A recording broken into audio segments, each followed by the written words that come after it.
Today, we are going on a road trip to Karuizawa, Nagano. One of the oldest and most famous summer resorts town in Japan has been visited by many people from around the world since the 19th century. Hi everyone, we're going to Karuizawa. Konnichiwa! Welcome to Japan! Kung saan ipapasyal ko kayo sa iba't ibang lugar dito sa Japan. And today, nandito kami sa Karuizawa City, Nagano Prefecture. 2 to 3 hours drive to from Nagano City. Tapos, etong city na ito ay parang Baguio/Tagaytay nila kasi mas mataas siya. May mga nadaanan kaming papanik kanina.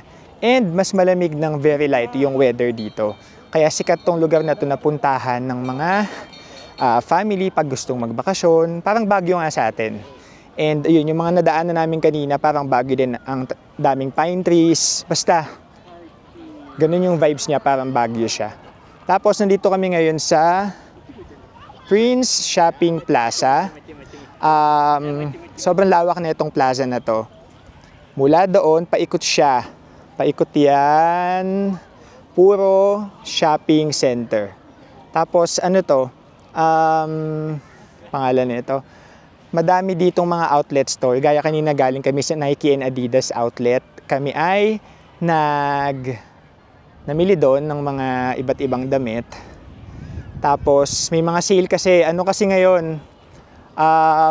Autumn sale nila. So start ng autumn kaya nag-sale na sila ng mga damit ngayon. And at the same time, holiday din kasi today. Tapos kung makikita nyo, dito sa park sa gitna ng shopping plaza, ayan, super daming tao. Kung nakikita nyo yan, daming tao talagang namimili ngayon. Tapos ito, ang daming family na kumakain, nagpipiknik. And ang sarap, ano kasi dito, ang sarap ng simoy ng hangin. Kaya chill lang kami dito, tapos later may pupuntahan pa kaming isa. The town is worth visiting year-round, with plenty of activities to enjoy. Ranging from golf, hiking and cycling in summer to skiing and ice skating in winter. This outlet mall was fantastic. Plenty of variety in food, clothing, unique architecture, and lovely setting with a small lake. Okay, ayan. Mula dun sa Karuizawa Shopping Center, nandito kami ngayon sa Mountain Road na medyo nabigla kami kasi number 1, may 500 toll fee na bayad. And number 2, bundok talaga siya. Ang taas, kinakabahan na ako. Sorry na. Yan siya yung driver. Saan kayo nagdaan, Margie? Ayan o, pataas siya na bundok. Pero mula dun sa dinaanan naming toll fee kanina, 10 minutes na lang daw. Good ko. Ayan, nag-drive pa din kami and zigzag talaga kaya na-challenge siya. Kasi pangalawang challenge na to. kasi medyo malayo siya, number 1, itong Karuizawa. Tapos number 2, ito nga, yung papunta sa Shiratoy Falls, bundok na papanik. Kaya medyo nakakakaba siya. Pero parang ang daming pupunta kasi ang daming coaching nakasunod sa amin. And ang daming tao ngayon sa Karuizawa. As in, okay, ayan, nakita ko, nabasa ko dun sa taas. National Park pala tong pinasukan namin na to. Kaya may toll fee. Parang yun na yung pinaka-entrance fee nyo. Yung toll fee na yun. Relax. Hayaan yung nasa akin ang kaba. Kinakabahan na siya. Di lang siya nagpapahalata. Pero dito medyo padiretso na yung kalsada. Kanina talaga sobrang zigzag. Natakot ako.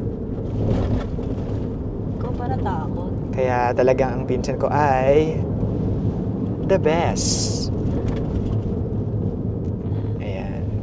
Sige, bilang pampalubag loob, ako na magbabayad ng kakainin namin doon.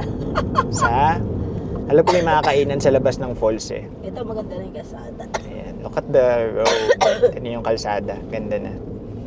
Kagaya nga ng sabi ko sa inyo kanina, itong Karuizawa, parang Baguio kasi sa kanila to.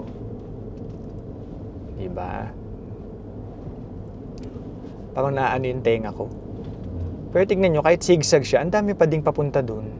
Ang dami din galing dun. Sa gilid ng dinadaanan namin, no, may mga ilog-ilog na ganyan. Ganda, oh. Tapos ang lamig ng hangin sa labas. Ayan, after 30 minutes ng pagdadrive ng pinsan ko dun sa mountain road na yon from Carizawa City, nandito na kami sa jump-off point ng Shiratoy Falls. Ang lamig dito, ang sarap. Pagkatapos, ang dami ding nagpupunta. Ayan o, magpo 4 PM na pero ang dami pa ding nakapark. Tapos ito yung siguro tourism area nila. First time nila lahat sa waterfalls, kaya ayan, makakakita na sila ng waterfalls. Okay, ayun yung entrance pa falls, pero kakain muna kami dito sa mga souvenir stores. Ayan, may mga bilihan ng food, may mga bilihan ng mga kung ano-anong pagkain, kagaya niyan. Ito, mais. Mais.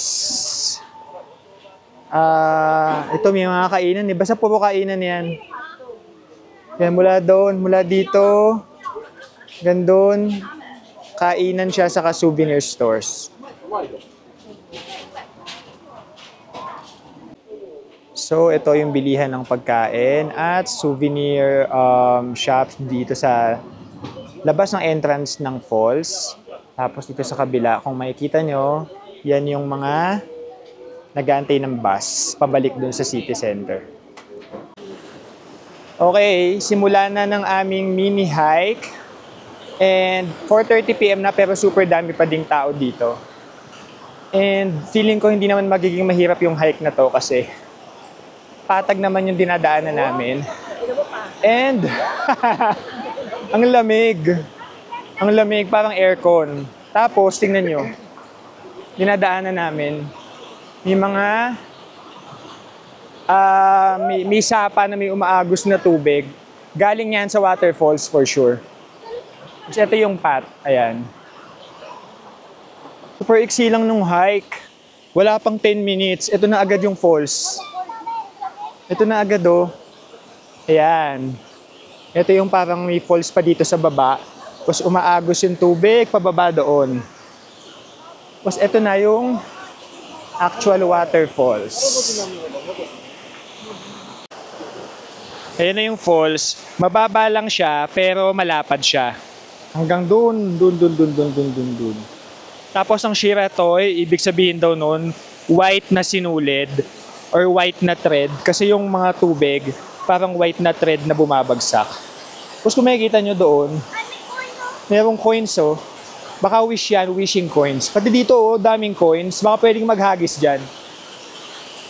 Shirado Waterfall is located in the forests north of central Karuizawa. It is only 3 meters high, but 70 meters wide. Shirado no Taki literally means the waterfall of white threads, which aptly describes its appearance, as multiple streaks of water drape over the surface, forming what seems like a white curtain.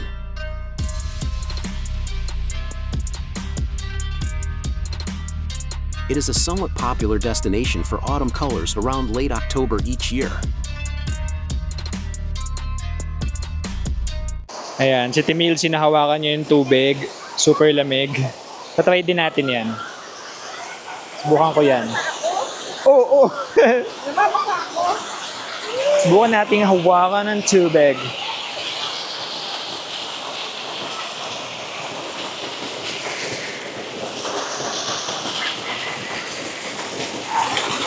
Uy! Lamig! Okay, yan. Pabalik na kami after spending mga 20 minutes doon. Medyo madami na rin kasing tao, pero nagkaroon naman kami ng magandang mga pictures. And nahawakan namin yung falls, ang lamig talaga ng tubig. Kaya lang bawal mag-swimming. Ang sarap sana mag-swimming nung kasi mababaw lang.